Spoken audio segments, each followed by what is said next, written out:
Hello, everyone, and welcome once again to the Temple Institute Parsha class. My name is Gedalia Meyer, and I'm podcasting from Malo Dumim in Israel. Many of us are familiar with the notion of facing destiny. For those who are wondering what this might mean, it's when that vague or powerful feeling that destiny is calling hits us, and we elect to deal with it on its own terms rather than avoid it or try to work around it. Destiny never actually announces itself like somebody knocking on the front door. Instead, it sneaks into our lives in an unseen manner and remains there like a hidden presence. Sometimes we don't realize that it is there at all and only notice it in retrospect. Many of us refuse to recognize it, even with 20/20 hindsight. But for those who are able to call a spade, destiny is like a welcome or unwelcome relative who comes to visit whenever convenient. It is the sense that whatever it is that is happening or about to happen was meant to happen. As far as the question of who meant it to happen, we can attribute this to God or to fate or to something called the luck of the draw. The important thing is that we recognize that this hunch is real and deal with it in one way or another. It happens that there tend to be three ways of confronting destiny. The first is to simply ignore it as if it weren't there. This may work, and it may be the best way of avoiding the implications of destiny, but it is a bit of a roll of the dice. This may not be the best way of facing fate. The second is to recognize it, but challenge it by contesting its right to rule one's life. This is the very direct approach, and many people find that it helps in taking control of their lives. But again, it doesn't always work. The third way, for those who acknowledge it, is to accept it to some degree and to attempt to fit things into its path. How this is done is a matter of choice. Some people simply go along with what they consider to be destiny and let it happen. These people tend to be rather passive and accepting of things that happen to them and all around them. They see no reason to fight what will inevitably happen. It just brings on aggravation and anxiety. Of course, this requires accepting both the good and the bad, so it won't necessarily be a walk in the park. There are others who are able to recognize destiny for what it is, accept that it is a force in life, but still attempt to work around it or to manipulate how things ultimately turn out. This is probably the method of choice, since it allows for a certain amount of control over one's life, while acknowledging that much is not controllable. Then there are still others who convince themselves that they can have a role in determining destiny. This does not put them in the first group who refuse to recognize destiny's reality. These folks are fully aware of what is going on, but they think that much of personal destiny lies in the individual choices we make. Destiny is still there, humming away in the background like a fridge or an air conditioner, but it has left certain things open-ended until we play our cards. If we look back in history, both personal and global, we can see traces of destiny everywhere. We may even see examples of individual choices blazing the path that destiny would take.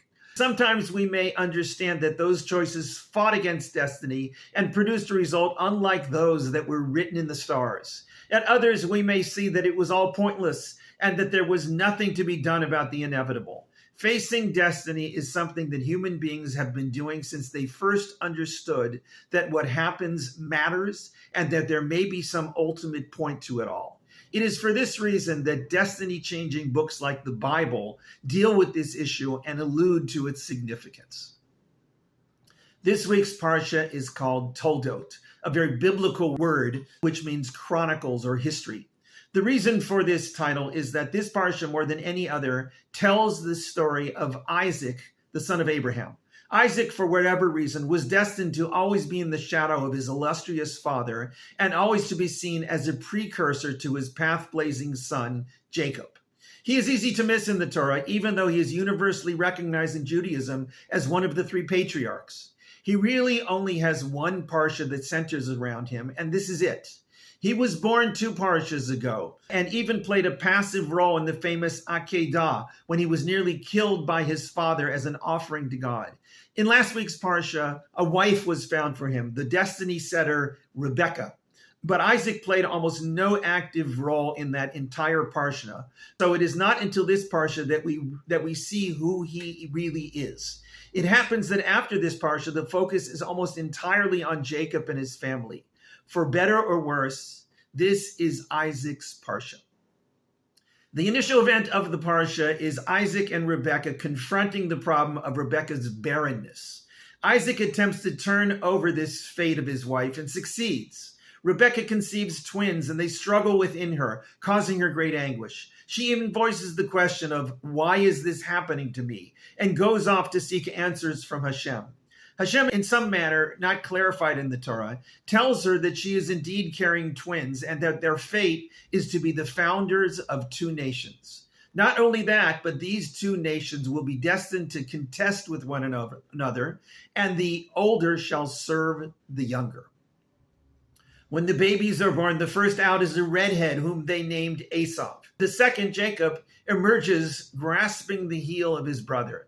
The boys grew and their destinies became revealed. Esau became a man of the field who knew the art of hunting. Jacob preferred to dwell inside, being a person of simple needs. A single episode defines their youth.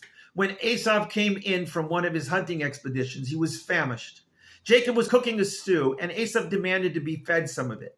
Jacob insisted that Esau trade his right as the firstborn son in exchange for the stew. Esau, thinking only of his hunger, forsook this traditional right and took the food. In the end, Esau, perhaps as a result of his rash decision, despised this right and went his own way. This was to play a non-insignificant part in the destiny of the two brothers. The main story in the rest of the Parsha takes place when Isaac tells Esau that he is old and wishes to bless him before his death. He instructs him to hunt for game so that he can bless him on a full stomach.